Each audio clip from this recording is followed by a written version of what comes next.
Western films have shaped how the world sees Native Americans, often portraying them as either bloodthirsty savages or noble but doomed warriors. While some argue that these films are just products of their time, others believe they have played a major role in reinforcing racist stereotypes.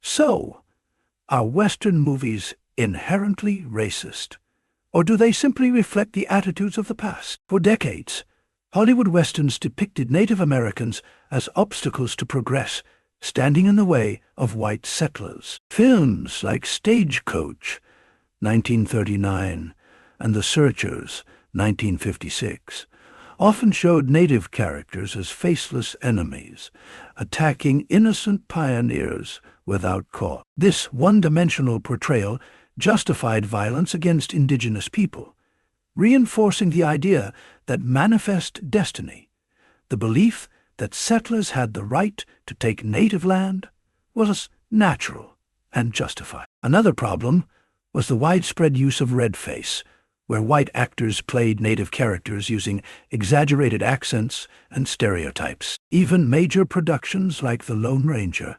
2013, cast non-native actors in indigenous roles, continuing the industry's legacy of erasure. As native actor and activist Wes Studi stated, "Hollywood has always told native stories, but rarely with native voice." While some later films attempted to offer a more sympathetic portrayal of Native Americans, they often fell into the noble savage trope. Movies like Dances with Wolves, 1990, humanized indigenous people, but still centered white protagonists as the true heroes. Even well-intentioned films rarely allowed native characters to exist outside of a historical context, reinforcing the false idea that Native Americans are a people of the past rather than a living culture. Recent films and TV shows, such as Reservation Dogs,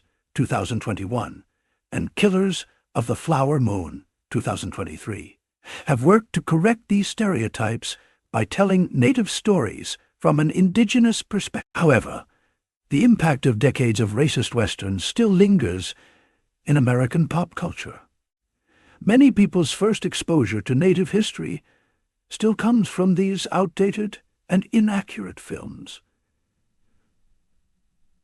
So, are Western movies racist against Native Americans? The genre has undeniably contributed to harmful stereotypes, even if some films have tried to shift the narrative. The real question is, how can Hollywood finally make space for authentic Native stories, told by Native voices? What do you think? Let's continue the conversation.